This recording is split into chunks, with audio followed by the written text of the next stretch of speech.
The saloon door swung shut behind them with a groan that cut through the tobacco smoke and whiskey fumes.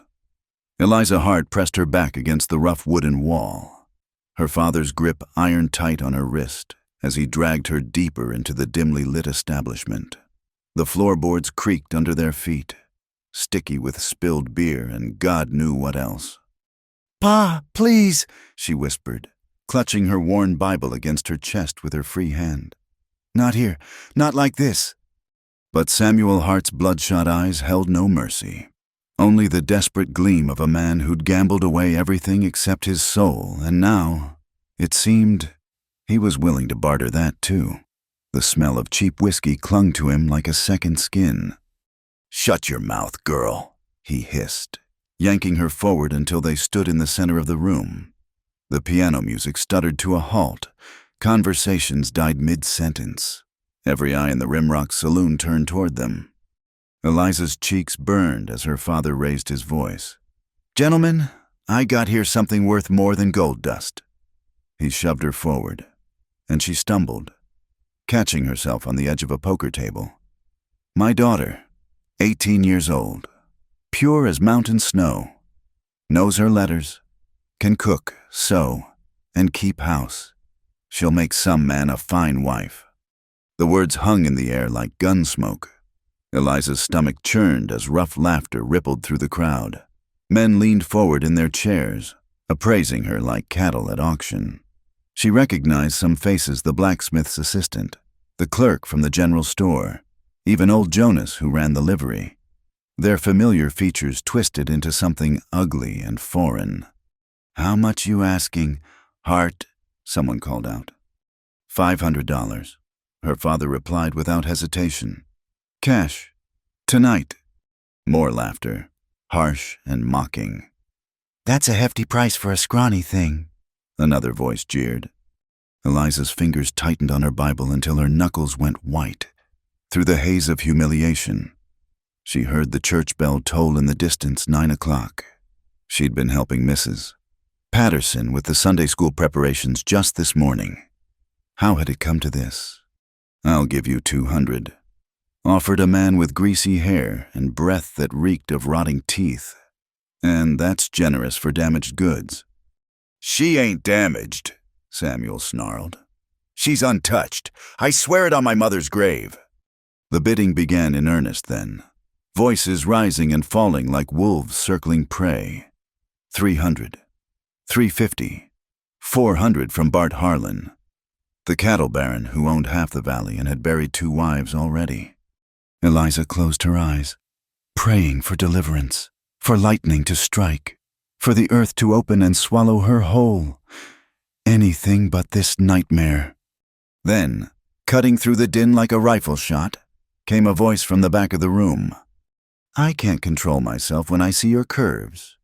The saloon fell silent. Eliza's eyes snapped open to see a man rising from a corner table, his movements fluid as water despite his size. Colt McKinnon. She knew him by reputation, the mountain tracker who lived alone up in Pine Hollow, who'd served as an army scout before settling in the territory. His wife had died 3 winters back, or so the gossips said. Some claimed she'd been Indian, which explained why he kept to himself. He moved through the crowd like a man parting tall grass, and the others stepped aside without protest. When he reached the center of the room, Eliza could see his face clearly in the lamplight, weathered and sun-browned, with eyes the color of storm clouds. A leather pouch hit the bar with a heavy thud. 500, he said simply. Gold. Samuel Hart's eyes lit up with greed. He reached for the pouch, but Colt's hand shot out, catching his wrist. Count it first, Colt said. Make sure it's all there. As her father fumbled with the gold coins, Colt turned to Eliza. Up close, she could smell leather and pine smoke, horse and something else, something wild and free like wind through mountain passes. Can you ride? He asked quietly. She nodded, not trusting her voice. Good. We leave now. Now wait just a minute. Bart Harlan pushed forward, his face flushed with anger. The bidding ain't closed. It is now. Colt's hand moved to rest on the handle of the Colt .45 at his hip, the gun that gave him his nickname. Some said, "Unless you got more than 500 in gold on you right now, Harlan." The cattle baron's jaw worked, but he stepped back. Nobody challenged Colt McKinnon when he had that look in his eye. Samuel finished counting, his grin wide and ugly. "It's all here. She's yours. McKinnon, do what you want with her." Colt took Eliza's elbow gently. She noticed with surprise and guided her toward the door. Behind them, the saloon erupted in disappointed mutters and crude jokes. Someone started up a bawdy song about wedding nights. Outside, the cool mountain air hit her face like a blessing. Colt's horse waited at the hitching post, a big roan gelding with intelligent eyes. Without a word, he swung up into the saddle and extended his hand down to her. Eliza hesitated. Going with him meant leaving everything she'd known, trusting her life to a stranger who'd just bought her like a head of cattle. But staying meant facing her father's wrath, or worse, ending up with someone like Harlan. The church bell tolled again. 10 o'clock. She took his hand. He pulled her up easily, settling her in front of him on the saddle. His arms came around her to take the reins, and she stiffened at the contact. "Easy," he murmured, the same tone he might use with a spooked horse. "It's a long ride to Pine Hollow. You can sleep if you want. I won't let you fall." They rode out of Rimrock in silence, leaving behind the glow of the saloon and the sound of drunken laughter. The horses' hooves beat a steady rhythm on the packed earth, then softer as they turned onto the mountain trail. Pine trees rose around them like cathedral pillars, and somewhere in the darkness an owl called. Eliza clutched her Bible and tried not to think about what awaited her at journey's end. The man behind her rode easy in the saddle, his breathing steady and calm. She could feel the solid warmth of him through her thin dress, smell the leather of his coat. After an hour of climbing, he spoke. "That back there, what I said, I didn't mean nothing by it. Just needed to get their attention, make them think." He trailed off. "I bought your freedom from those vultures, Miss Hart, nothing more. You don't owe me nothing you don't want to give." The words were so unexpected that Eliza twisted to look at him. In the moonlight, his face was all plains and shadows, unreadable as stone. "I don't understand," she whispered. "You will." He clicked to the horse, urging it up a steeper section of trail. "For now, just know you're safe. That's all that matters tonight." Safe. The word felt foreign on her tongue, too fragile to trust. But as they climbed higher into the mountains, leaving the ugly scene in the saloon further behind with each step, Eliza found herself beginning to believe it might be true. The stars wheeled overhead, cold and distant. Somewhere below them, her father was probably drinking away his newfound wealth. Come morning, he'd remember what he'd done and come looking for her, or maybe not. Maybe he'd already washed his hands of her entirely. She shivered, and Colt's arm tightened slightly around her waist. "Almost there," he said. "You'll see the lights of Pine Hollow soon." The cabin materialized from the darkness like something grown from the mountain itself, logs weathered silver gray, chinked tight against the wind. A stone chimney sent up a thin thread of smoke, and lamplight glowed warm through oiled paper windows. The yard was swept clean, bordered by a split-rail fence that enclosed a small garden plot and what looked like a root cellar. Colt dismounted first, then reached up to help Eliza down. Her legs nearly buckled after the long ride, and he steadied her with a hand at her elbow until she found her footing. "Wait here," he said, leading the roan toward a lean-to barn. "I'll see to Buck first." Eliza stood in the yard, hugging herself against the mountain chill. The night sounds were different up here, went through pine boughs instead of drunken shouts. The distant yip of coyotes rather than tinny piano music. She could see her breath misting in the cold air. When Colt returned, he pushed open the cabin door and gestured her inside. "It ain't much, but it's warm and dry." The interior was sparse but clean. One main room served as kitchen and living space, with a stone fireplace dominating one wall. A table and 2 chairs sat near the window. Shelves held dishes, preserves, and books, more books than she'd expected. A ladder led to what must be a sleeping loft, while a curtained doorway suggested another room beyond. What caught her eye, though, was the quilt draped over a rocking chair near the fire. The pattern was unlike anything she'd seen, geometric designs in deep reds and browns, decorated with intricate beadwork that caught the lamplight. Colt followed her gaze. "That was my wife's," he said quietly. "Tala. She passed 3 winters back." The Indian wife, so the gossips had been right about that. At least, he moved to the fireplace, adding wood to the dying embers. "You can have the bedroom through there. I'll take the loft. There's a bar for the door if you want it, though you won't need it. I meant what I said, you're safe here." Eliza found her voice. "Mr. McKinnon." "Colt," he corrected. "And you're Eliza, not Miss Hart. We'll have enough to sort out without standing on ceremony." "I don't understand why you did it, why you bought me." The word tasted bitter. "You don't know me. I'm nothing to you." He straightened from the fire, dusting his hands on his pants. In the lamplight, she could see him more clearly than she had in town. Mid-30s, she guessed, with the lines around his eyes that spoke of sun and weather and maybe laughter. Once upon a time, his hair was dark, in need of cutting, and there was a small scar through his left eyebrow. "You know what would have happened if I hadn't," he said. It wasn't a question. She did know. The thought of Bart Harlan's thick fingers on her skin made her stomach turn. "But that doesn't explain—" "I knew your mother." The words stopped her cold. "Sarah Mason. Before she married your father, she taught at the mission school where Tala learned her letters.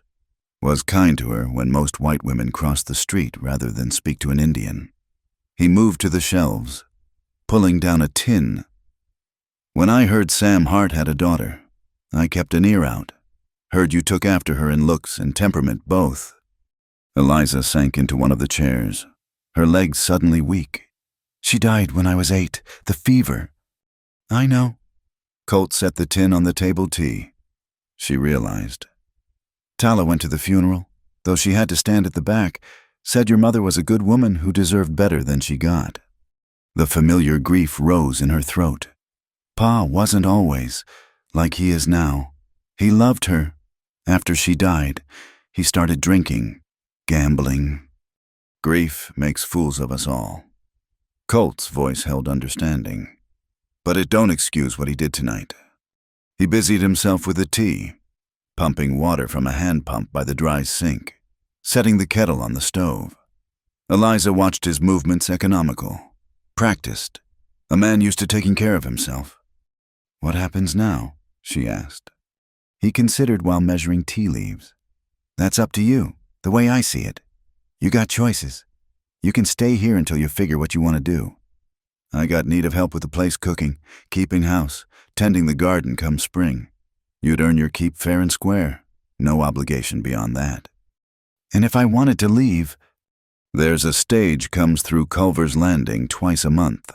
I'd stake you the fare to wherever you want to go, though I can't recommend heading back to Rimrock just yet." The kettle began to whistle. He poured water over the leaves, the fragrant steam rising between them. "Or," he continued, setting a cup before her, "if you're minded to stay permanent-like, we could make it legal. Marriage in name only, you understand, would give you protection under the law. Keep your father or Harlan from trying to claim you, but that's your choice to make, not mine." Eliza wrapped her hands around the warm cup, letting the heat seep into her cold fingers. "Why would you do that, marry a stranger?" He was quiet for a long moment, staring into his own cup. "Maybe because I've been alone long enough. Maybe because this place needs a woman's touch again. Or maybe just because it's the right thing to do." He met her eyes. "I ain't looking for what you think I'm looking for. Eliza, that part of me died with Tala, but I could offer you a home, protection, respect. That's more than you'd get from most." Through the curtained doorway, She glimpsed the bedroom, a simple iron bedstead with another colorful quilt, a washstand, hooks for clothes, her own room. When had she last had privacy? Space that was hers alone. "I need time to think," she said. "Take all you need." He drained his cup and stood. "There's cornbread in the covered dish there, and cold beef if you're hungry. Privy's out back, water in the pitcher for washing. I'll get your room ready." He disappeared through the curtain. She heard him moving around drawer opening. Footsteps, the creak of the bed being made fresh. When he emerged, he was carrying a bundle of cloth. "This was Tala's too," he said, setting it on the table. "Should fit near enough. Better than what you're wearing for mountain weather." It was a simple work dress in sturdy brown wool, with a white apron and a shawl knitted in the same style as the quilt. Eliza touched the fabric, well made and clean. "Thank you," she whispered. He nodded and headed for the ladder. "Bar the door if it makes you feel easier. I'm a light sleeper, you need anything in the night. Just call out." She watched him climb to the loft, heard his boots hit the floor above, the creak of rope springs as he settled in. Only then did she allow herself to breathe fully, to feel the enormity of what had happened crash over her like a mountain storm. This morning she'd been helping with Sunday school, planning the verses the children would recite. Tonight she sat in a stranger's cabin, wearing a dead woman's clothes, trying to decide if she could trust this man who'd bought her freedom with gold and asked nothing in return but housework. The fire crackled in the hearth. Outside, wind sighed through pine branches. Somewhere in the distance, a wolf howled, answered by another. Eliza rose and moved to the bedroom. It was as simple as she'd glimpsed bed, washstand, a small chest of drawers, but it was clean and private, and there was indeed a bar for the door. She lifted it into place, the weight of it reassuring. As she changed into Tala's dress, she found herself wondering about the woman who'd worn it before. What kind of person married outside her race, faced the scorn of two communities to build a life in these isolated mountains? What kind of man had Colt been when she was alive? The dress fit well enough, though she was taller than Tala had been. The wool was soft from washing, carrying the faint scent of lavender and sage. In the pocket, her fingers found something unexpected, a small leather pouch. Inside were glass beads in brilliant colors, a bone needle, and a half-finished piece of beadwork. Eliza held it up to the lamplight. It looked like it might have been meant for a child's dress, the pattern only partially complete. She tucked it carefully back in the pouch, understanding flooding through her. No wonder Colt had retreated to these mountains. Some losses carved out hollow spaces that could never be filled. She knelt by the bed and opened her Bible, seeking comfort in familiar words. But her mind kept wandering to the man sleeping above her, to choices that waited with the dawn. Stay or go, trust or run, marriage as protection or freedom as uncertainty. Her mother would have told her to pray for guidance. Her father would have told her she was lucky anyone would have her now. But here, in this quiet cabin with its ghosts and unexpected kindnesses, Eliza Hart realized she would have to decide for herself who she wanted to become. The fire burned low in the other room. The wolf sang again, closer now. She closed her Bible and blew out the lamp, settling into a bed that smelled of pine and clean air and possibility. Tomorrow would bring what it brought. Tonight, for the first time in longer than she could remember, she was safe. The general store smelled of pickle brine and leather, coffee beans and lamp oil. Eliza stood close to Colt's shoulder as he placed their order on the counter: flour, salt, sugar, dried beans, normal things for a normal day, except nothing about this felt normal.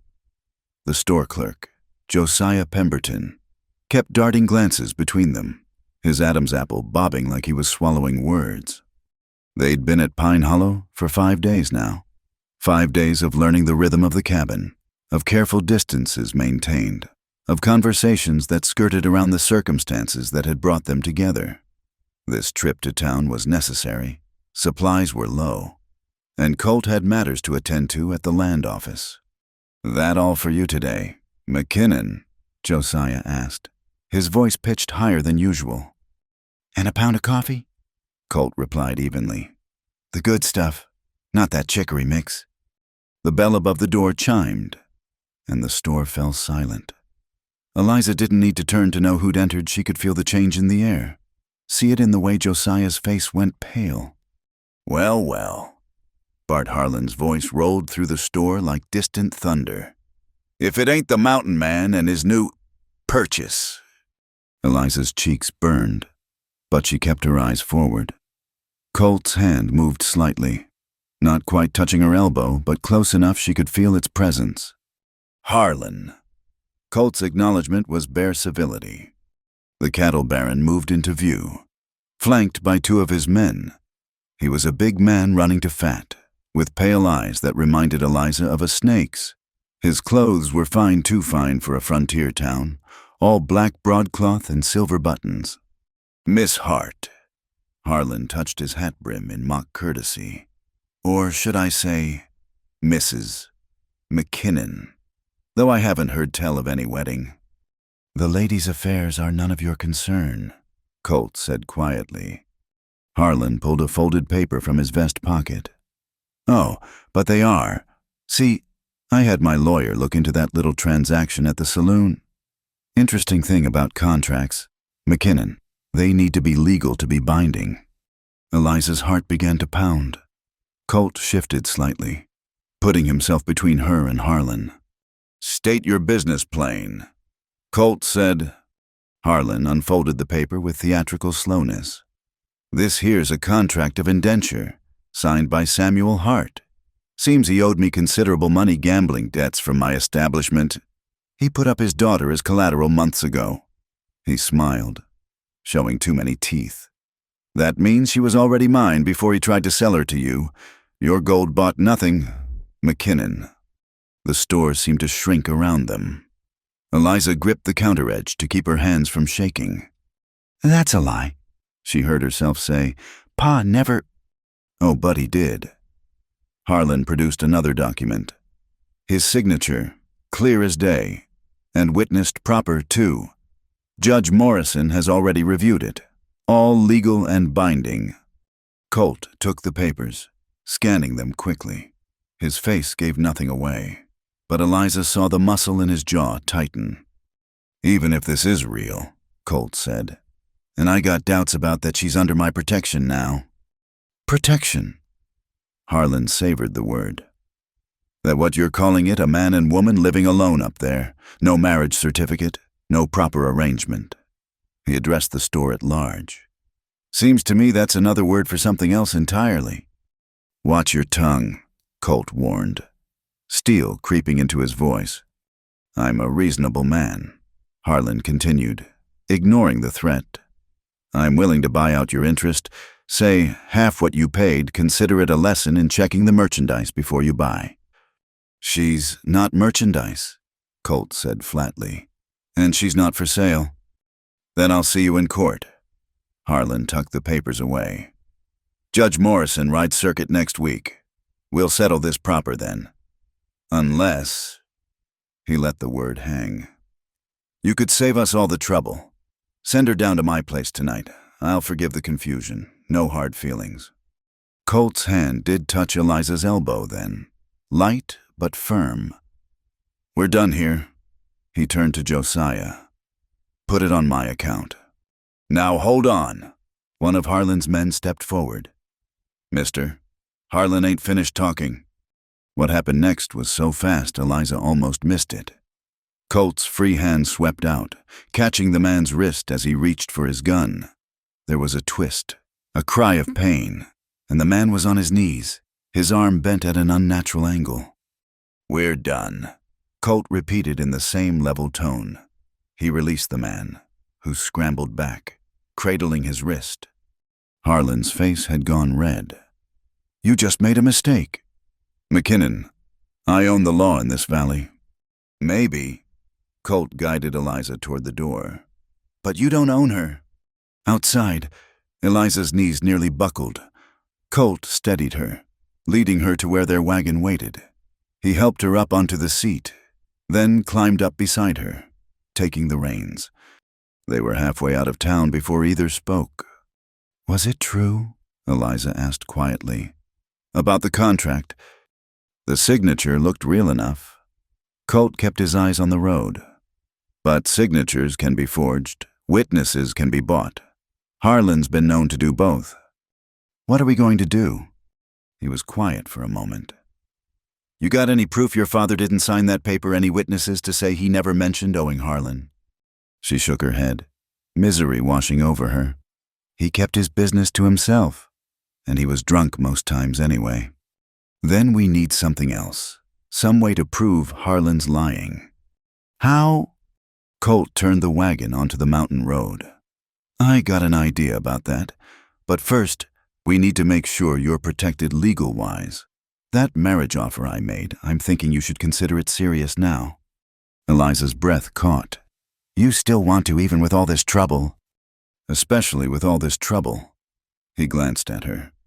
"A wife can't be taken from her husband without cause. And whatever Harlan might claim about that contract, it can't override marriage law. But it's gotta be your choice. Eliza, I won't have you forced into nothing." She thought about Harlan's snake eyes, about the way he'd looked at her like she was already his property. Then she thought about these past 5 days, Colt teaching her to bank the fire proper.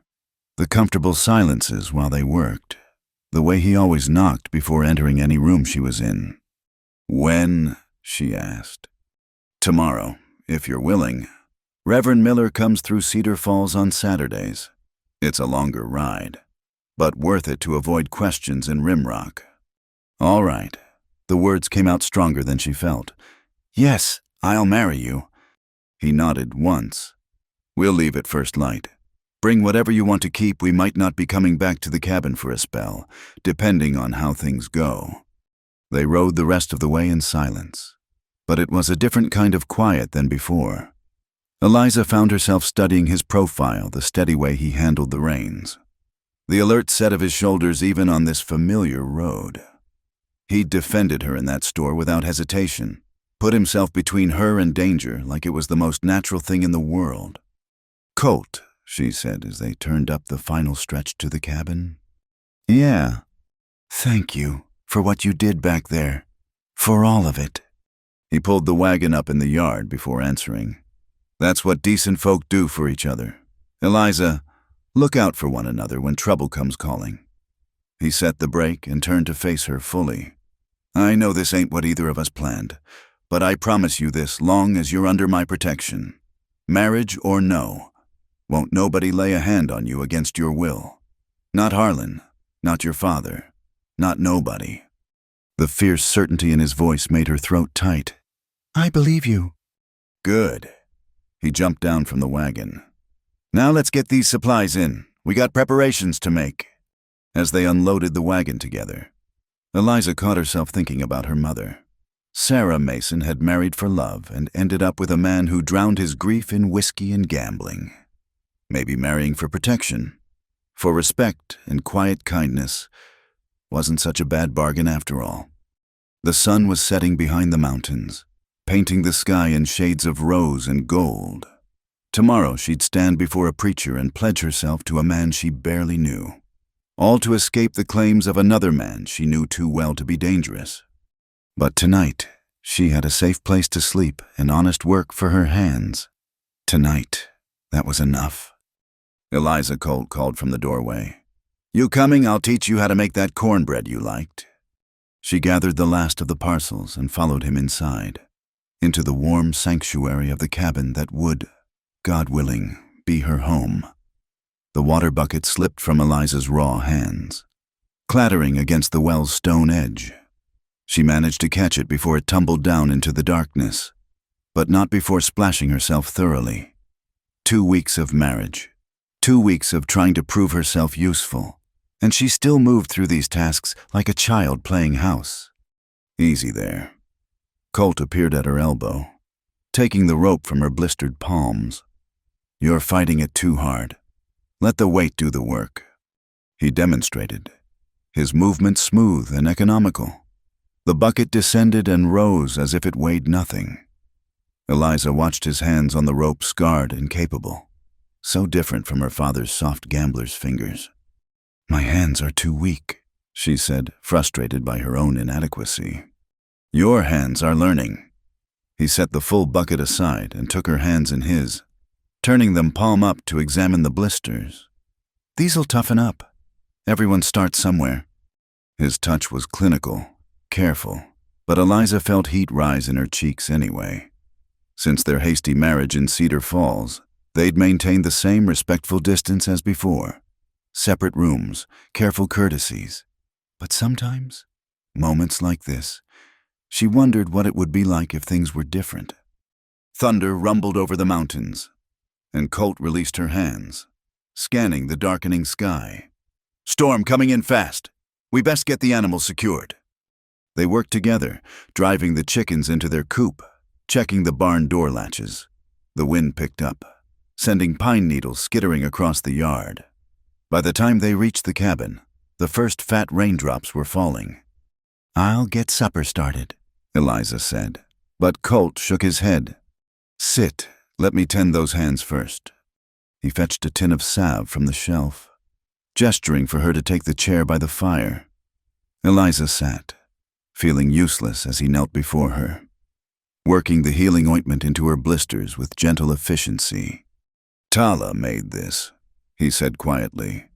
"Yarrow and pine pitch. Few other things. Best thing for raw skin. You must miss her terribly." The words slipped out before Eliza could stop them. Colt's hands stilled for a moment, then resumed their work. "Every day," he said simply. "But missing don't bring nobody back. You just learn to carry it, like everything else." Lightning flashed, followed immediately by a crack of thunder that shook the cabin. The rain became a roar against the roof. Colt finished with the salve and moved to check the windows, making sure the oiled paper was secure. "This storm's fixing to be a bad one," he said. "Might lose some shingles if the wind—" A different sound cut through the rain pounding on the door. Urgent and desperate.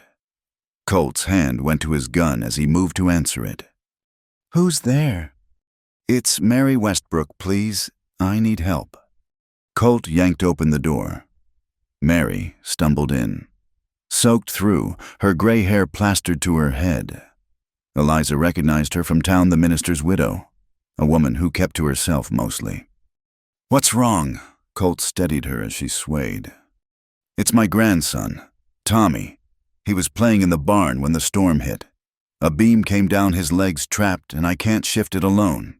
Please, he's only 7 years old."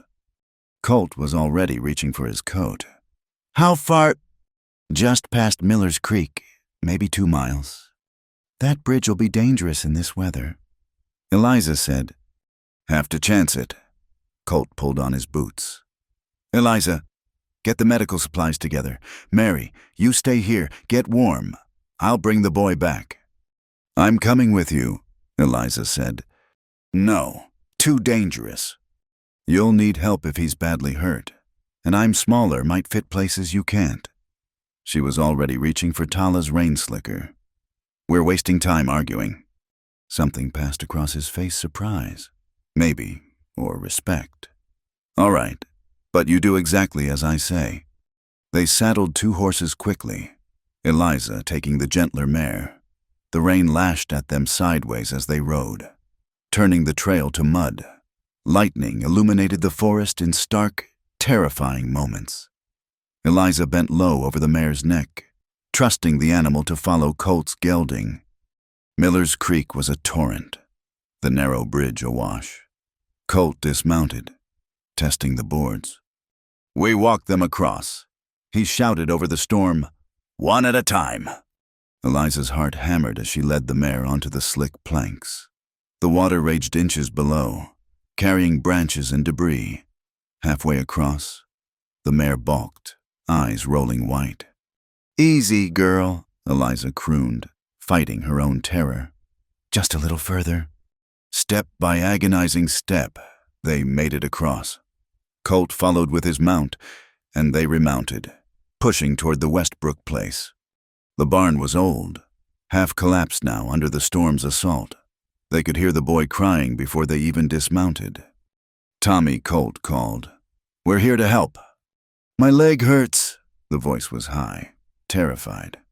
Inside, they found him pinned beneath a heavy beam, his small face streaked with tears and dirt. The beam had fallen at an angle, trapping his left leg but not, thank God, crushing it entirely. Colt assessed the situation quickly. "I'll lift, you pull him out. Ready." Eliza positioned herself by the boy. "What's your name?" she asked, trying to distract him. "Tommy." "Well, Tommy, I'm Eliza. When Mr. McKinnon lifts that beam, I need you to be very brave and let me pull you out. Can you do that?" The boy nodded, biting his lip. Colt braced himself against the beam. The muscles in his neck corded as he strained against the weight. "Now." Eliza pulled, and Tommy screamed as his leg came free. She dragged him clear just as Colt's strength gave out and the beam crashed back down. "Let me see," Colt said, kneeling beside them. His hands were gentle as he examined the leg. "Not broken, I don't think. Bad bruising, maybe a sprain." He looked at Eliza. "The medical kit." She'd almost forgotten she was carrying it. Together they wrapped the boy's leg, Colt fashioning a splint from broken boards. Tommy clung to Eliza throughout, his small body shaking. "We need to get him back," Colt said. "Storm's getting worse." They fashioned a sling from rope to carry Tommy on Colt's horse. The ride back was a nightmare of wind and rain and the boy's whimpers of pain. The bridge, when they reached it, was completely underwater. "We can't cross that," Eliza said. "Have to." Colt studied the raging water. "I'll take Tommy across first. Come back for you." "No." The word came out fiercer than she intended. "We stay together." He looked at her for a long moment, rain streaming down his face. Then he nodded.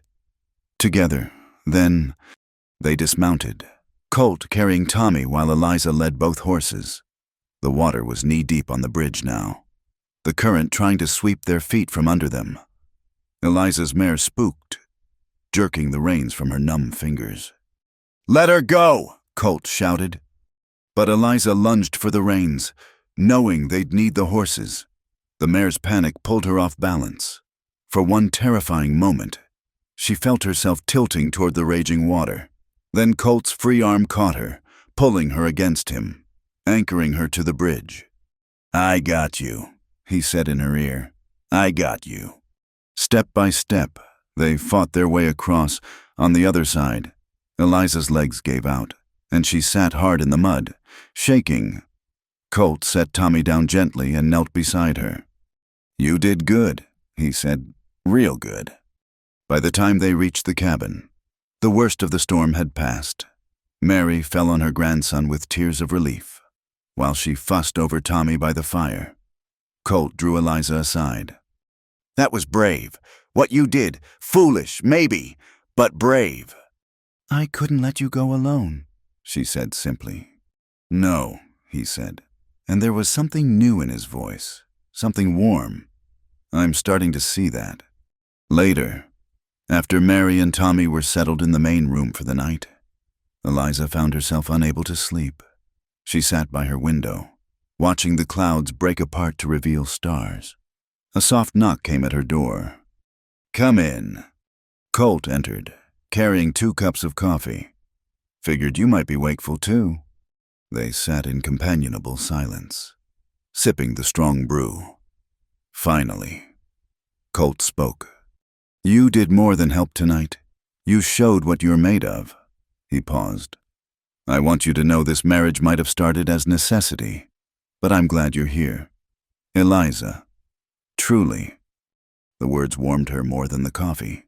"I'm glad too," she admitted. When he left, she noticed he'd forgotten his cup. It sat on her windowsill, still half full, a small sign of comfort in the storm-washed night. Outside, the mare had found her way home, standing patient by the barn. Tomorrow there would be repairs to make, normal life to resume. But tonight had changed something between them, subtle as the shift from storm to starlight. Eliza touched her blistered palms, feeling the salve Colt had worked into them. Her hands were learning. He'd said, maybe they both were. The sound of hammers rang across the meadow like church bells, echoing off the mountain walls. What had started as a simple idea from Reverend Miller, this community needs a proper place of worship, had become something larger. Families from across the valley had gathered. Wagons loaded with stones pulled from their own fields, timber cut from their own land. Eliza stood with the women near the cooking fires, stirring a massive pot of stew. The September air was crisp, carrying the scent of sawdust and hope. She watched Colt working alongside the other men, his shirt sleeves rolled up, hefting stones into place for the foundation. 3 months of marriage had taught her his rhythms, the way he went quiet when thinking, how his shoulders set when he was determined. "Your man works like 2 men," observed Sarah Pruitt, the eldest of the Turner daughters. "Don't see many willing to labor alongside."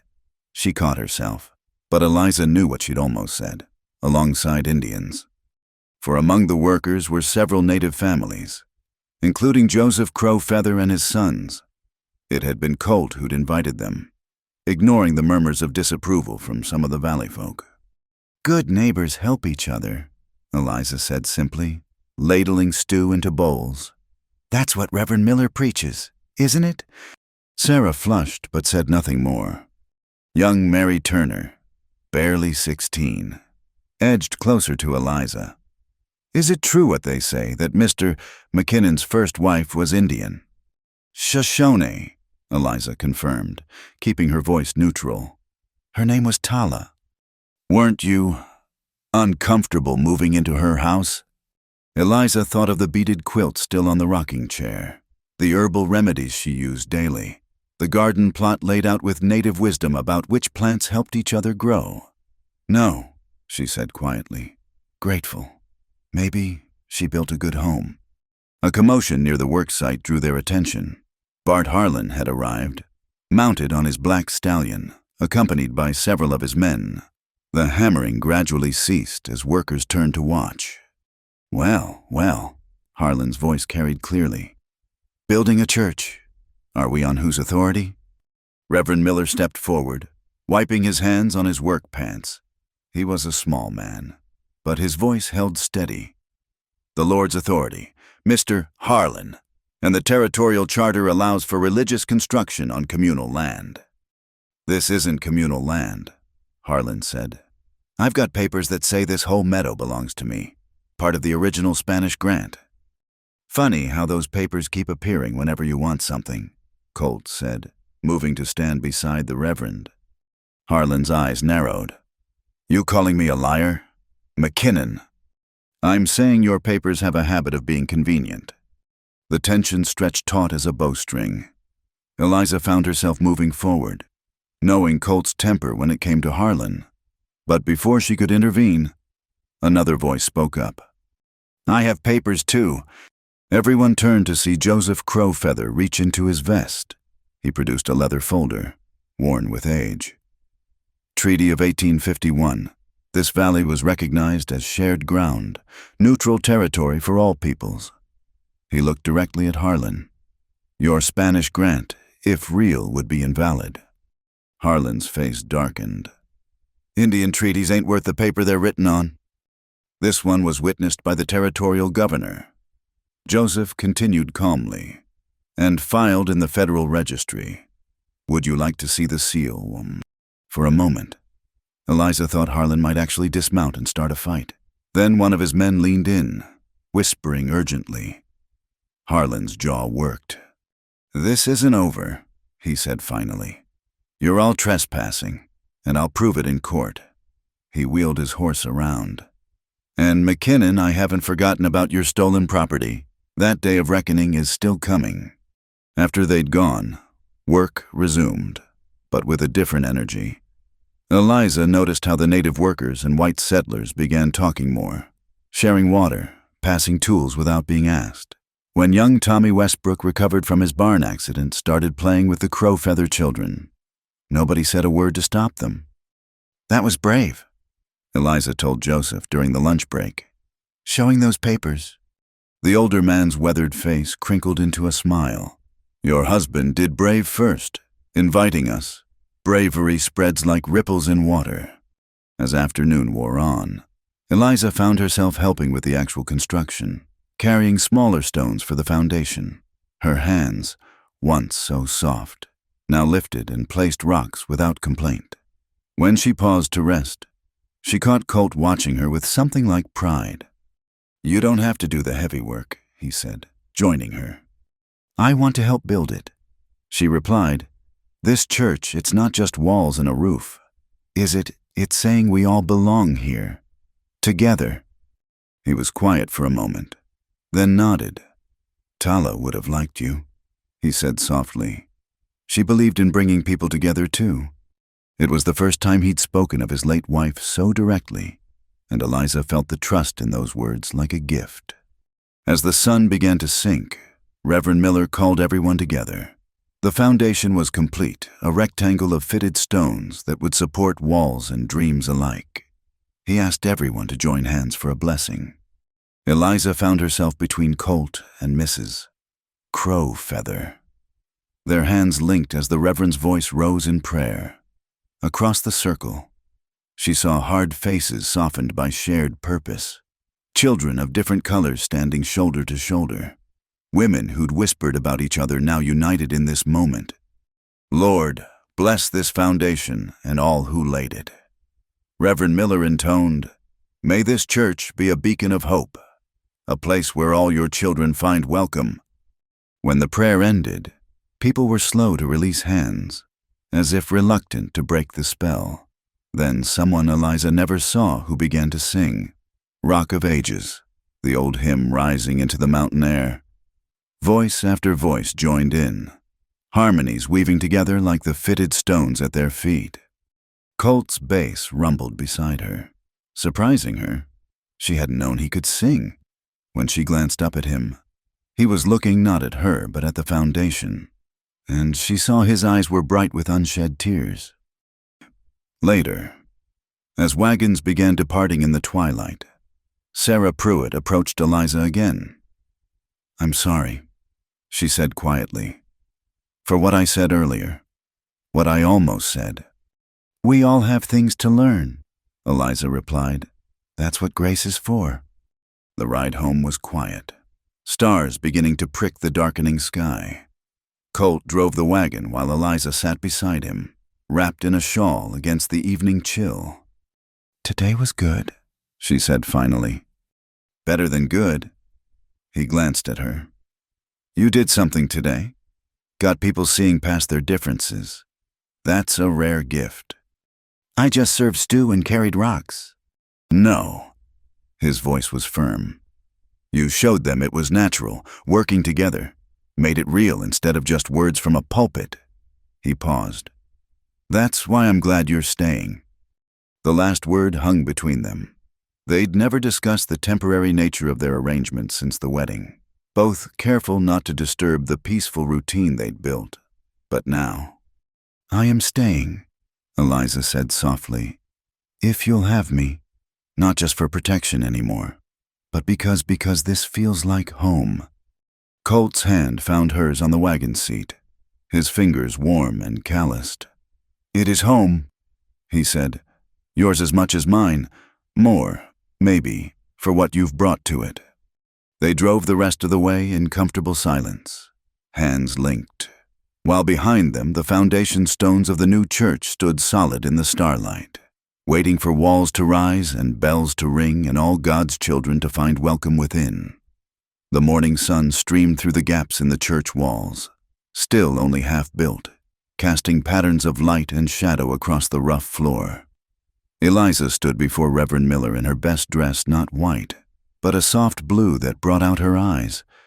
Colt waited beside her, clean-shaven and wearing his Sunday shirt, looking uncomfortable but determined. "Dearly beloved," Reverend Miller began, his voice carrying to the small gathering of witnesses.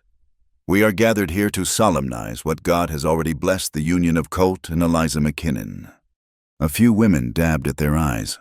This wasn't their first wedding, technically, But everyone understood. The hurried ceremony in Cedar Falls had been necessity. This was choice. When these two first stood before God, the Reverend continued, it was in haste and uncertainty. Today, they stand here in full knowledge of each other, choosing to renew and strengthen their vows. Eliza felt Colt's hand tighten around hers. 3 months ago, she'd been a stranger buying safety with his gold. Now, she knew how he took his coffee black, 2 sugars, that he sang to the horses when he thought no one could hear, that nightmares of Tala still woke him sometimes, leaving him staring at the ceiling until dawn. Colt McKinnon, Reverend Miller said, do you take this woman as your wife, to love and cherish, in sickness and health, for richer or poorer, as long as you both shall live? I do. His voice was steady. Sure. Again. A ripple of gentle laughter went through the gathering. Eliza McKinnon, do you take this man as your husband, to love and cherish, in sickness and health, for richer or poorer, as long as you both shall live? I do. She squeezed his hand. By choice this time. More laughter, warmer now. Even Colt's mouth quirked in a small smile. The rings? Colt produced 2 simple silver bands. Eliza recognized them. He'd fashioned them himself from old silver dollars, working by lamplight when he thought she was asleep. Inside hers, she knew, he'd etched a small mountain flower, like the ones that grew wild around their cabin. They exchanged the rings with hands that trembled only slightly. Then Reverend Miller raised his arms in blessing. What God has joined together, let no man put asunder. You may kiss your bride, Colt. It was their first real kiss, there in the morning light with their community watching. Gentle, respectful, but with a promise of something deeper. When they parted, Eliza saw her own wonder reflected in Colt's eyes. The congregation erupted in celebration. Women pressed forward with congratulations and small gifts, preserved fruits, embroidered handkerchiefs, a quilt pieced together by many hands. The men shook Colt's hand, welcoming him more fully into their community than they had before. About time you made an honest woman of her, joked Tom Brennan, the blacksmith. Think you got that backwards. Tom, Colt replied. She's the one making an honest man of me. They were preparing for the modest celebration meal when the thunder of hooves interrupted. Bart Harlan rode into the church grounds with 12 men, all armed. Behind them came a carriage carrying Judge Morrison himself. Well, this is convenient, Harlan announced. Dismounting. A wedding and a trial all in one place. The judge, a thin man with nervous eyes, climbed down from the carriage. Mr. McKinnon, I have a summons here requiring your immediate appearance to answer charges of theft and unlawful possession of property. On Sunday, Reverend Miller stepped forward, indignant. In God's house. Justice knows no Sabbath, Harlan said smoothly. Besides, this isn't a consecrated church yet, just a pile of stones. Colt moved Eliza gently behind him. State your business, Judge. Judge Morrison unrolled a document with shaking hands. Mr. Harlan has presented evidence that Eliza Hart was legally contracted to him prior to your arrangement. As such, your marriage is invalid, and you must return the woman to her rightful guardian. I'm not property to be returned, Eliza said, stepping out from behind Colt. I'm a married woman. A marriage based on fraud is no marriage at all, Harlan said. Judge, if you please. The judge cleared his throat. I'll need to examine all documents. Mr. Harlan, present your evidence. Harlan produced the same papers he'd shown in the store, the supposed contract signed by Samuel Hart. But this time, Eliza was ready. Your Honor, she said, may I present evidence of my own? The judge looked surprised. You have legal representation? I represent myself. She reached into her bag and pulled out a leather folder. These are the water rights to the land my husband owns, registered in the name of Tala McKinnon, transferred to Colt McKinnon upon her death. Harlan scoffed. What does that have to do with anything? Everything. Eliza's voice grew stronger. You see, Your Honor, the contract, Mr. Harlan presents claims my father owed him money from gambling debts. But I have here receipts from your own establishment, Mr. Harlan, showing my father was banned from your premises 6 months before this contract was supposedly signed. She produced the receipts obtained through Sarah Pruitt, whose cousin worked in Harlan's saloon. The dates were clear. Furthermore, Eliza continued, the witnesses to this contract, I believe you'll find they're both in your employ. Mr. Harlan, hardly impartial observers. The judge's expression was growing uncomfortable. Mr. Harlan, these are serious inconsistencies. More than inconsistencies. Colt interrupted. He pulled out his own papers. Judge, I've got here affidavits from 3 men who were present the night Sam Hart tried to sell his daughter. They all swear no prior contract was ever mentioned. If Harlan had a legal claim, why didn't he produce it then? Joseph Crow Feather stepped forward from the crowd. I have something to add. Judge, in our tradition, and recognized by territorial law, a woman who has been properly married cannot be claimed by another, regardless of prior agreements. The marriage ceremony completes all obligations. Indian law has no standing here, Harlan snarled. Territorial Charter. Section 12 inches, Joseph replied calmly. Indigenous customs regarding marriage are to be respected in all civil proceedings. The judge was sweating now, looking between Harlan and the growing crowd of witnesses. More people had arrived. Drawn by the commotion, they stood silent but present, their very presence a form of testimony. Your Honor, Reverend Miller spoke up. I performed the McKinnon's wedding ceremony myself, before God and these witnesses. Whatever pieces of paper Mr. Harlan may produce, can they really override the sacrament of marriage? The law is the law, Harlan insisted, but his voice had lost some of its confidence. Then let's talk about the law, said a new voice. Everyone turned to see a stranger stepping forward, a well-dressed man with graying hair and sharp eyes. James Crawford, territorial prosecutor. I happened to be passing through and couldn't help but overhear. Harlan's face went pale. Crawford, what are you doing here? Following up on some interesting reports about forged documents and fraudulent contracts in this valley, Crawford looked at the judge. Judge Morrison, I believe you and I need to have a conversation about your recent rulings, several of them involving Mr. Harlan here. The judge's hands shook visibly as he rolled up his documents. I need to review this matter more carefully. Case dismissed pending further investigation. So, you can't dismiss it, Harlan roared. I own her the contract.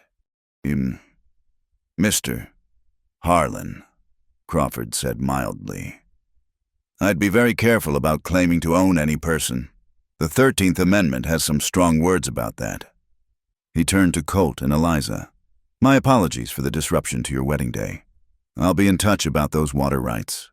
Mr. McKinnon, I believe they may be relevant to several other cases I'm investigating. As quickly as they'd come, Harlan and his men retreated, the judge's carriage rattling away behind them. The crowd stood in stunned silence for a moment, then burst into cheers. Now that's what I call a wedding gift. Tom Brennan laughed, slapping Colt on the back. You got yourself a fighter there, McKinnon.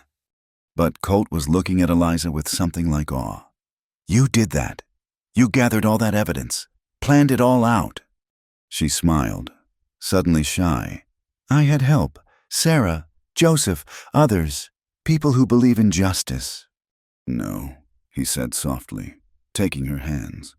People who believe in you. Reverend Miller raised his voice. Well, then I believe we have a wedding feast to enjoy, and all the more reason to celebrate. As the community moved toward the food tables, Colt drew Eliza aside. You could have told me what you were planning. Would you have let me face Harlan if you'd known? He considered. Probably not. Would have tried to protect you. I don't need protection anymore. She said, I need a partner. Can you be that? Instead of answering with words, he kissed her again. There in the half-built church with mountains as witness. When they parted, his eyes were bright. Partners, he agreed. In everything. The sun climbed higher, warming the stone foundation that would soon support walls and roof and bell tower. But already, in this moment, it supported something stronger, a community united.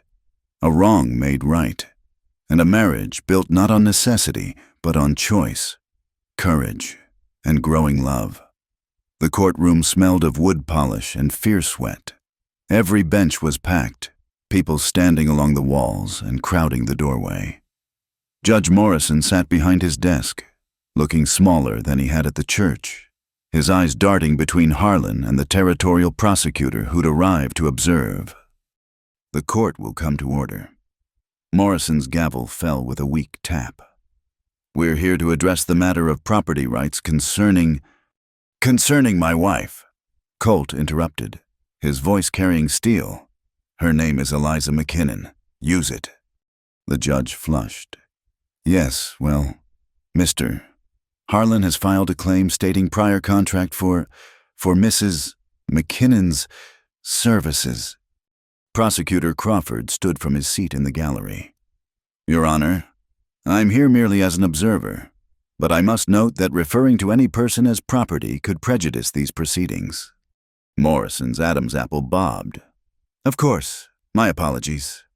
Harlan's lawyer, a slick man from Denver named Whitmore, rose. Your Honor, we present a legal contract, signed and witnessed, establishing a debt arrangement between Mr. Harlan and Samuel Hart, with specific collateral named. He handed the document to the judge, who examined it with theatrical care. Eliza noticed his hands trembling. Mrs. McKinnon, the judge said, do you dispute your father's signature on this document? Eliza stood, feeling Colt tense beside her. I dispute the document's validity. Your Honor, may I present evidence? At Morrison's reluctant nod, she moved forward. This contract is dated March 15th. However, I have here a letter from my father, posted from Carson City on March 12th. He wasn't even in the territory when this was supposedly signed.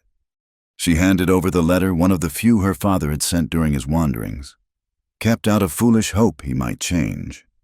The postmark was clear. Whitmore scrambled. Dates can be mistaken.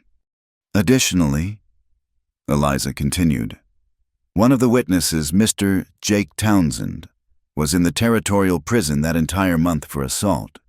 Hard to witness a document from a cell. Murmurs rippled through the crowd. Harlan's face was darkening to purple. These are lies, he burst out. That girl belongs to me.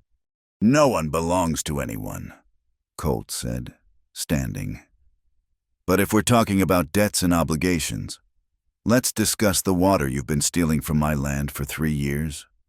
That's not relevant to, Whitmore began. It's entirely relevant. Joseph Crow Feather rose from his seat. Mr. Harlan has been diverting water from the McKinnon property, water that belongs by treaty right to... The courtroom door burst open. Fire! The church is burning! Everything erupted into chaos. People pushed toward the door, shouting, scrambling. Through the window, Eliza could see black smoke rising against the dawn sky. Their beautiful church, built with so many hands, so much hope. Order! Morrison banged his gavel uselessly. This court is still in session. But the stampede continued. Colt grabbed Eliza's hand, pulling her toward the door, but she resisted. Wait, she said, watching Harlan. The cattle baron wasn't moving, wasn't even looking toward the window. A terrible certainty filled her. You did this, she said, her voice cutting through the chaos. You had the church burned. The fleeing crowd slowed, heads turning back. Harlan's smile was cold. Prove it. Your men aren't here, Colt said slowly, realization dawning. 12 men rode in with you, but only 6 are in this room. They had business elsewhere. Burning business, Sarah Pruitt pushed forward through the crowd. Because I saw them riding toward the church not 20 minutes ago. More voices joined in. I saw them too. Had torches. Heard one say something about teaching a lesson. Prosecutor Crawford stepped forward. Judge Morrison, I'm no longer just an observer. I'm ordering the immediate detention of Mr. Harlan pending investigation of arson. You can't, Harlan started. I can and I will. Crawford nodded to the town marshal. Take him. As the marshal moved forward, Harlan made a desperate play. Morrison, tell them about our arrangement about the money. The judge went white. The courtroom fell silent. I don't know what you mean, Morrison stammered. The devil you don't, $500 for every ruling in my favor, tell them. Crawford smiled grimly. Thank you for that confession. Mr. Harlan, Marshal, take the judge too. In the chaos that followed Morrison protesting, Harlan cursing, the marshal calling for deputies, Eliza felt a strange calm settle over her. The truth was coming out, all of it, like pus from a lanced wound. The church, she said to Colt. We need to... Look, he pointed through the window. The smoke was already diminishing. They caught it in time. Stone foundation don't burn easy. Outside, they found the community forming bucket brigades, saving what could be saved. The wooden frame was damaged but not destroyed. The foundation stone stood firm, blackened but unbroken. Reverend Miller stood before the smoking ruins, his face streaked with soot and tears. They tried to burn our hope, he said as people gathered. But hope built on rock don't burn.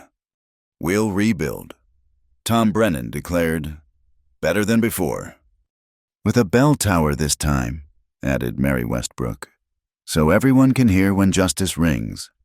As the crowd worked to clear the damage, Prosecutor Crawford approached Colt and Eliza. The federal marshals will be here tomorrow to take Harlan and Morrison to Denver for trial. Your testimony will be needed, but I think it's safe to say your troubles with them are over. What about Harlan's ranch, his men? Colt asked. Under investigation. Turns out, Mr. Harlan's been creative with his land claims for years. The rightful owners will be sorted out. Crawford tipped his hat to Eliza. You did well in there, Mrs. McKinnon. Ever consider studying law? She laughed, surprising herself. I just wanted to be free. Freedom defended becomes freedom for all. Crawford said, remember that. As he walked away, Eliza felt something flutter in her stomach. Not fear or worry, but something else, something new. She pressed a hand to her belly, wondering. You all right? Colt asked, noticing. Yes, She looked up at him, seeing the concern in his eyes, the soot on his cheek, the way he stood ready to protect her from any threat. I'm fine. We're fine. If he caught the change from singular to plural, he didn't show it. Not yet. There would be time for that revelation later, when the church was rebuilt and the bells were ringing and their future stretched before them clean as mountain snow. For now, they stood together watching their community refuse to be broken, watching justice finally prevail, watching the sun break through the smoke to light the valley with gold. Come on, Colt said, rolling up his sleeves. Let's help clean up. Our church ain't building itself. Our church, our community, our future. Eliza liked the sound of that. She rolled up her own sleeves and got to work, side by side with her husband, surrounded by neighbors who'd become family, rebuilding what hatred had tried to destroy. The foundation stone stood firm beneath their feet, ready to support whatever came next. And deep within her, new life quickened, another kind of hope taking root, preparing to bloom in its season. The limestone gleamed white in the morning sun, wagon after wagon rolling in with stones quarried from Brennan's Ridge. What had been destruction was becoming resurrection, the community rebuilding their church, not with wood this time, but with stone that would last generations. Eliza supervised the food preparation, though the smell of cooking meat made her stomach turn these days. She'd told Colt about the baby 3 nights ago, watched his face transform from shock to wonder to a joy so fierce it took her breath away. He'd been treating her like spun glass ever since, which both amused and frustrated her. "Let me carry that," he said now, appearing at her elbow as she lifted a water bucket. "Colt McKinnon. I've been hauling water since I was younger than Tommy Westbrook. A baby doesn't make me helpless." "I know, but—" He stopped, looking sheepish. "I just want to help." She softened, touching his cheek. "Then help by trusting me to know my limits. Now go on, they need you at the cornerstones." As he returned to the construction, Sarah Pruitt sidled up to Eliza. "Told my mother yet?" Eliza smiled. Sarah had become a true friend these past weeks, and she'd been the first to guess about the pregnancy. "Next week, I want to be further along before she counted on it being real. Too many women lost babies in these mountains, from hardship or accident or God's mysterious will. But she wouldn't think of that now, not with hope growing inside her and justice finally taking root in their valley. Mrs. McKinnon. Young Clara Crowfeather ran up, braids flying. "Mama says to tell you riders coming from town." Eliza shaded her eyes, watching the dust plume rising from the valley road. As the riders grew closer, she recognized Prosecutor Crawford's distinctive gray coat, but the man riding beside him was a stranger, elderly, well-dressed, with the bearing of someone important. The construction noise died as the riders approached. Crawford dismounted, helping the elderly man down with careful respect. "Folks," Crawford addressed the gathered workers, "this is Judge Theodore Blackwood from the Territorial Supreme Court. He's here about the Harlan matter." Judge Blackwood's eyes were sharp as they surveyed the scene, white families and native families working side by side, women laboring alongside men, children of all colors playing together in the construction dust. "I need to speak with Mr. and Mrs. McKinnon," he said, privately. Colt climbed down from the stonework, automatically moving to Eliza's side. They followed the judge to the shade of a large pine, Crawford trailing behind. "I've reviewed the case against Bart Harlan." Blackwood began without preamble. "The evidence is damning arson, fraud, bribery, false documents. He'll likely spend the next 20 years in federal prison." "Good," Colt said flatly. "However," the judge continued, "there's the matter of his assets, his ranch, his cattle, his various claims. It seems Mr. Harlan was rather creative in acquiring property. We've found at least a dozen cases of forged deeds, threatened foreclosures, and suspicious accidents befalling those who wouldn't sell." Eliza felt her heart beat faster. "What does that mean?" "It means restitution is owed, to many people, but particularly to you, Mrs. McKinnon. The false imprisonment, the attempt to claim you as property, the harassment the court is prepared to award significant damages." "We don't want his blood money," Colt said. "It's not about what you want," Crawford interjected. "It's about justice, and preventing this from happening again. The court's decision will set precedent." Judge Blackwood pulled out a leather folder. "There's more. In investigating Harlan's claims, we discovered something interesting about water rights in this valley. It seems the original treaties were quite specific about shared usage. Mrs. McKinnon, your husband's first wife was Shoshone." "Yes," Colt answered, defensive. "Tala, what of it?" "Her family line carries senior water rights to the entire valley, rights that passed to you upon her death, and now to your current wife. In essence, you control the water not just for your property, but for the entire region." The silence stretched long. Eliza could hear the distant sound of hammers on stone, children laughing, life continuing unaware of this revelation. "What are you saying?" she asked finally. "I'm saying you have a choice. You could enforce those rights, control the water, become wealthy beyond imagining, or, Colt prompted. Or you could place those rights in trust for the community, shared governance, equal access, no one person able to control or abuse the resource. Blackwood studied them. The choice is yours. Eliza looked at Colt, seeing her own thoughts reflected in his eyes. They turned back to the judge together. "Where do we sign?" Eliza asked. "For the first time," Blackwood smiled. "I hoped you'd say that. Crawford, the documents." As they signed papers creating the Pine Hollow Water Trust, ensuring fair access for all residents regardless of race or wealth, Eliza noticed Sarah approaching with someone. Her breath caught. It was her father. Samuel Hart looked older, grayer, shrunken somehow. His clothes were clean but worn, his hands shaking slightly as he held his hat. "Eliza," he said, voice rough. Crawford found me in Carson City, told me about the trial, about what Harlan did, what I did." "Pa," she said, not knowing what else to say. "I come to make amends. If you'll let me, I know I got no right to ask, but," he swallowed hard. "I've been sober 43 days now. Plan to stay that way." Colt stepped forward, placing himself slightly between them. "You sold her like livestock." "I know." Samuel's voice broke. "I know what I done. Can't take it back, but maybe I can try to make it right, whatever way you'll let me." Eliza studied her father, seeing the tremor in his hands, the genuine remorse in his eyes.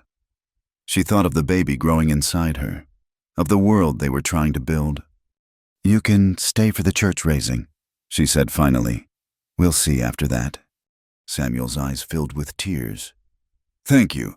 That's more than I deserve." "Yes," Colt said bluntly. "It is.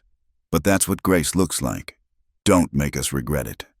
As Samuel retreated to join the workers, Sarah pressed a wrapped bundle into Eliza's hands. "From the women," she said, "for the little one." Inside was a tiny quilt, each square made by a different hand, white women and native women, their stitches joining to create something beautiful and whole. In the center, embroidered with careful letters, "All God's Children." Eliza's eyes burned with tears. "How did you all know?" "Honey, you've been green every morning and crying at sunset prayers. We've all been there." Sarah hugged her.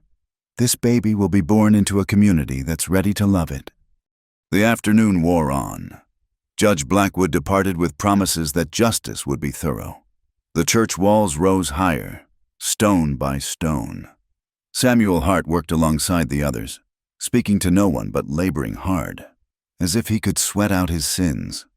As evening approached, Reverend Miller called a halt to the work. "Before we eat," he announced, "Judge Blackwood left something for us."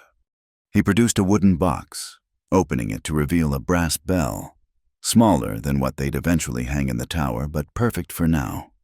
From the federal court, Miller read the inscription, "To Pine Hollow Community Church, let freedom ring." He rang it, the clear tone carrying across the valley. Once for justice served, twice for community preserved, 3 times for hope restored. As the echo faded, Eliza felt the baby move for the first time, just a flutter, like butterfly wings. She gasped, grabbing Colt's hand and pressing it to her still flat belly. "Did you feel that?" she whispered. He shook his head, but his eyes were bright. "Soon," he promised. "I'll feel it soon." Standing there in the shadow of their rising church, surrounded by neighbors who'd become family, with her father trying to earn forgiveness and her husband's steady presence beside her, Eliza understood something profound. They weren't just building a church. They were building a future where all children could grow up free. The bell rang again as people headed for the supper tables, and in the gathering dusk, with stars just beginning to appear above the mountains, Eliza McKinnon placed her hand over the new life within her and gave thanks for stones that didn't burn, water that would flow free, and the kind of justice that healed rather than destroyed. The gavel fell with finality. echoing through the packed courtroom. "Bart Harlan, this court finds you guilty on all charges: arson, fraud, conspiracy, and attempted human trafficking.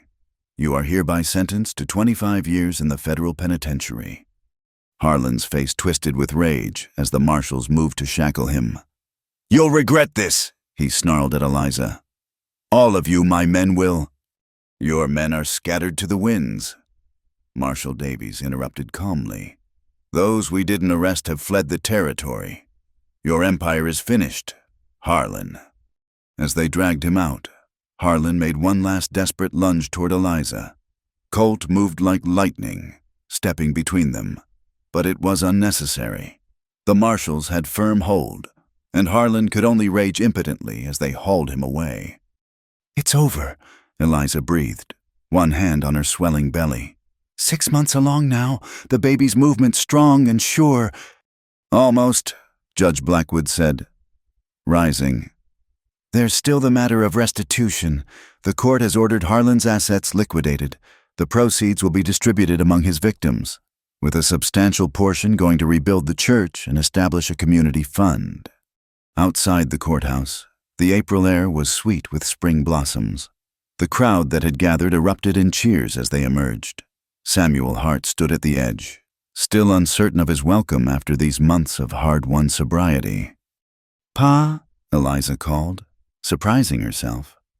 "We're having a celebration at the church. You should come." His weathered face crumpled with relief. "I'd be honored." The ride back to Pine Hollow was triumphant. The new stone church stood proud against the sky, its bell tower complete at last. As their wagon crested the hill, the bells began to ring, not the small handbell, but the great bronze bells donated by the territorial government, their voice carrying for miles. "Listen to that," Colt said softly. "Sound of freedom." At the church, tables groaned under the weight of food. The whole community had gathered: white families, native families, former slaves who'd found refuge in the valley, all united in celebration. Children ran between the tables while fiddle music filled the air. Reverend Miller stood to speak, his voice carrying over the celebration. "Friends, we've seen justice done today. But more than that, we've seen what's possible when a community stands together, when we refuse to let hatred divide us." "Amen," voices called out. "Today we celebrate not just the defeat of one man's evil, but the triumph of our shared humanity. And speaking of shared humanity," he grinned, "I believe the McKinnons have an announcement." Eliza felt her cheeks warm as Colt helped her stand. "Well," she said, "most of you have guessed by now, but we're expecting a child, due in the harvest season." The cheer that went up could have been heard in the next valley. Women surrounded Eliza with congratulations and advice, while men slapped Colt on the back, joking about sleepless nights ahead. "Have you thought of names?" Mary Westbrook asked. "If it's a boy, Thomas," Colt said, "after my father. And if it's a girl, Hope," Eliza finished, "because that's what she'll represent." As the celebration continued, a commotion arose near the church entrance. A group of riders approached, not threatening this time, but curious. They were clearly travelers, dust-covered and weary, their wagon loaded with possessions. "Looking for the McKinnon place," their leader called out. "We heard there might be land available, fair water rights." Word had spread. Eliza realized, with Harlan's ranch being divided among his victims and the water rights now held in community trust, Pine Hollow was attracting new settlers' families looking for a fresh start in a place where justice meant something. "You heard right," Colt called back. "Come join us. We'll talk business after supper." As evening fell, Eliza found herself by the river with several other women, watching the children play in the shallows. The spring runoff was strong but controlled, irrigation channels carrying life to fields and gardens throughout the valley. "Never thought I'd see the day." Sarah Pruitt said, "Harlan behind bars, water flowing free, our church standing strong." "And your father trying to make amends," Mary added gently to Eliza. "That takes courage on both sides." Eliza watched Samuel helping to serve food, his hands steady now after months of sobriety. "People can change," she said, "if they truly want to." A sudden splash interrupted her thoughts.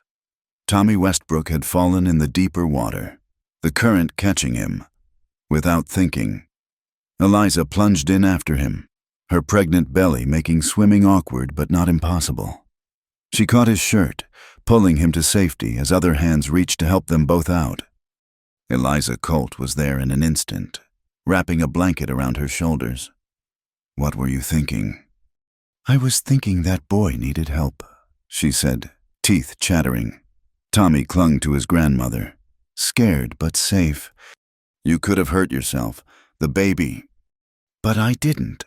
She placed his hand on her belly where the baby kicked vigorously, as if protesting the excitement. "We're fine. Both of us. I'm not made of glass, Colt." His face softened. "No," he agreed. "You're made of something much stronger." As the stars came out, the community gathered once more at the church. Reverend Miller led them in prayers of thanksgiving, and then the singing began, hymns that rose into the night sky like incense. Eliza stood between Colt and her father, their voices joining the chorus.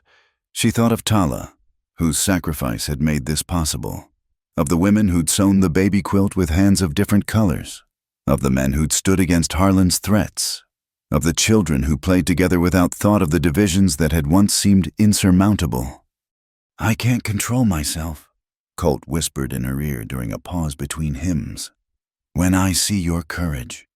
She smiled, remembering that first night, how those words had been a shield against ugliness. Now they were transformed into something beautiful, an acknowledgement of how far they'd come. The bell tower began to chime the hour, bronze voices calling across the valley. 9 o'clock, the same time Colt had claimed her in the saloon all those months ago. But she was no one's claim now, no one's property. She was Eliza McKinnon, wife and soon-to-be mother, defender of justice, builder of community. As the final chime faded, a shout came from the hillside. "Riders coming, lots of them!" Fear flickered through the crowd, had Harlan's men regrouped. But as the torches came into view, they revealed not threats, but more families. Word had spread farther than they'd known. People seeking a place where water ran free and justice wasn't for sale. "We'll need more houses," Tom Brennan said wonderingly. "More shops, maybe even a school." "A school," Eliza repeated, her hand going to her belly. "Yes, our children will need a school." "And teachers," Reverend Miller added, looking meaningfully at Eliza. "Someone who knows about fighting for what's right." The future spread before them like the valley itself, wide and promising, watered by streams that no one man could control. There would be challenges, Eliza knew. Growth brought its own problems. But tonight, with justice served and new life quickening within her, anything seemed possible. "Welcome," Colt called to the new arrivals. "Welcome to Pine Hollow." The church bells rang again, not marking time now, but celebrating at each chime a promise that here, in this valley, freedom would always ring louder than oppression, hope stronger than fear, and love deeper than any law written by man. The first cry pierced the dawn air, strong and clear as the church bells that had rung through the valley all year. Eliza collapsed back against the pillows, exhausted but triumphant, as Sarah Pruitt placed the squalling bundle in her arms.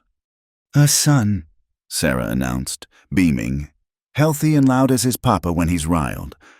Colt sat on the bed's edge, his large hands trembling as he touched the baby's tiny fist. The infant gripped his finger with surprising strength, and something broke in Colt's expression, years of guarded emotion crumbling like spring ice. "Thomas," he whispered. "Thomas Samuel McKinnon." Eliza looked up sharply. "Samuel, your father's been sober near a year now," Colt said quietly. "Man deserves recognition for changing his ways. Besides," a small smile tugged his lips, "the boy needs to know that people can be redeemed." Through the window, The September morning revealed their transformed valley, where once Harlan's ranch sprawled in solitary dominance.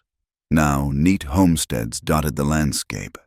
The community had grown to nearly 200 souls, drawn by fair water rights and the promise of justice. "The corn's tall this year," Eliza murmured, gazing at the fields, "and the beans and squash are thriving too." "3 sisters planting." Colt nodded. "Joseph Crowfeather taught us well. The corn supports the beans feed the soil, the squash leaves shade the ground, everything working together. Like our community," Eliza thought, different peoples supporting each other, creating something stronger than any could manage alone. A knock came at the door. "Safe to come in," Reverend Miller's voice called. "Come," Eliza said, adjusting her shawl around the nursing baby. The Reverend entered, followed by what seemed like half the valley. Mary Westbrook carried a pot of stew. The Crowfeather women brought traditional medicines. And Samuel Hart stood uncertainly at the threshold, holding a wooden cradle. "Made this myself," Samuel said gruffly. "Oak from that lightning-struck tree. Figured something that survived storms might pass on its strength." Eliza's eyes misted. "It's beautiful. Pa, thank you." Young Clara Crowfeather pushed forward, clutching a small leather pouch. "Mama says to hang this over the baby, for protection and wisdom. And this is from the church women." Sarah Pruitt added, unfurling a quilt, not the small baby quilt from months ago, but a full-sized creation depicting the valley itself, the church at the center, the river running through, tiny stitched figures of all colors working the fields together. "Look close," Mary Westbrook urged. "Everyone added something." Eliza traced the careful stitches, finding their own cabin, the new schoolhouse, even the bell tower with its bronze voices. In one corner, embroidered words caught her eye, "Freedom rings daily." The baby finished nursing and yawned, tiny fist uncurling. The room fell silent, everyone entranced by the simple miracle of new life. "He'll grow up free," Joseph Crowfeather said solemnly. "Never knowing the weight of false contracts or stolen water. That's the gift you've given." "We've given," Eliza corrected.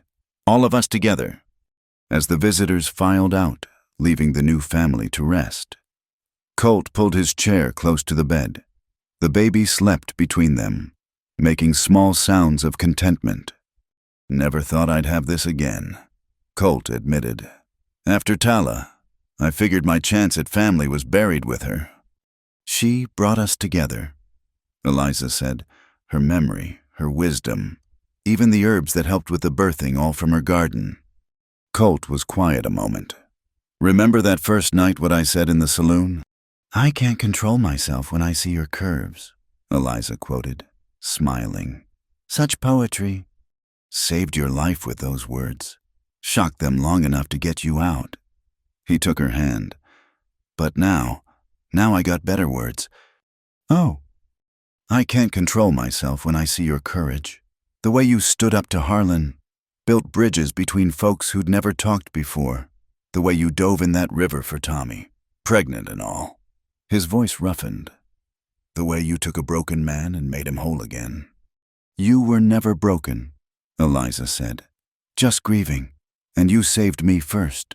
Remember, from the saloon, from Harlan, from a life that would have destroyed me. We saved each other, then, and now we've made something new." She touched the baby's downy head. "Someone who'll never know what it means to be bought or sold, who'll grow up seeing all people as neighbors."